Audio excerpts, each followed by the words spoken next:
going, guys? And this is Raider Knight, and today we're going to be talking about what is the best class to use in Uruk-hai Online.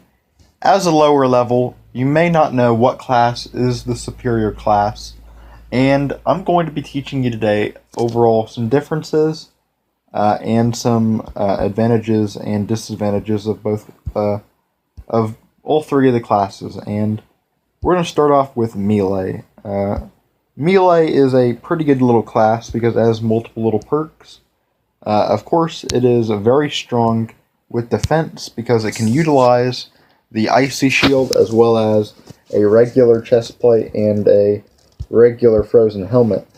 Another thing the warrior can utilize, of course, is the sword. No duh. And a lot of the reason why the warrior is so strong is mostly just because of defense. As a lower level, you're going to probably want to use warrior regardless because you really won't have any money to do any of the other classes. But while using warrior, do consider eventually switching because warrior is very bad in PvP unless you're just a really high level. Warrior, of course, as you guys know, it has the follow ability, which is pretty good for PvP, but it can be disturbing if you do die as a warrior. Because, of course, you can't really defend against mages who can just run away and snipe you. And the same goes for archers who can kite you. So it is hard to play as a warrior character due to the fact that a lot of other characters, a lot of other characters do use the other stats, I guess. But a lot of things that some Melee characters do. I personally, when I was Melee, never did this, but you can stair hop. I highly recommend you don't. But if you really have to be a noob, I guess you can stair hop. I just think stair hopping is one of the most noob things to do in the game. It's really pretty trash. Because nothing is fun about stair hopping at all. But it's just Melee. And those are some advantages about Melee. It has a very good defense and a decent attack. And it's good for training, so definitely consider Melee if you like training and you really want defense as one of your key things. The second one we're going to be reviewing is the Mage. Now, the Mage has a infinite range, which is really useful when fighting a lot of the other different people in the game who can basically destroy you.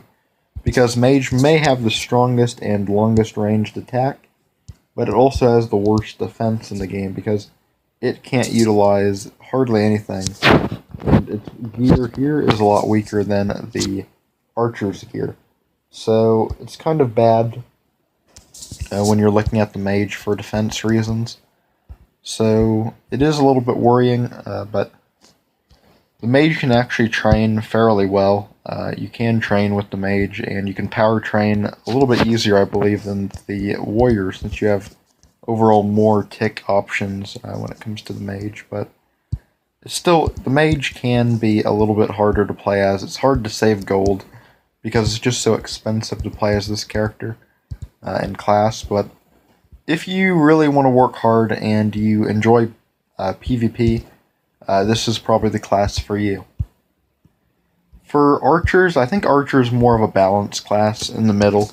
Archer has an alright defense and an alright attack, but it's not really anything amazing. It's kind of like just a mid-ground between both classes.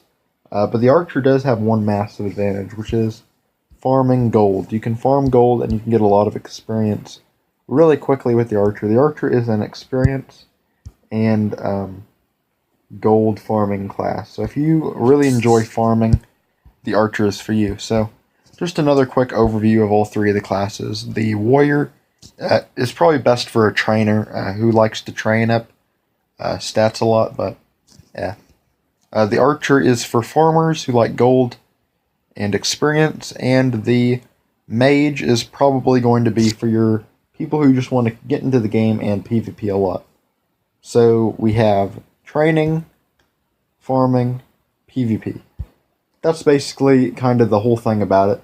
Hopefully this little tutorial helped you out, and I'll see you all next time. Peace.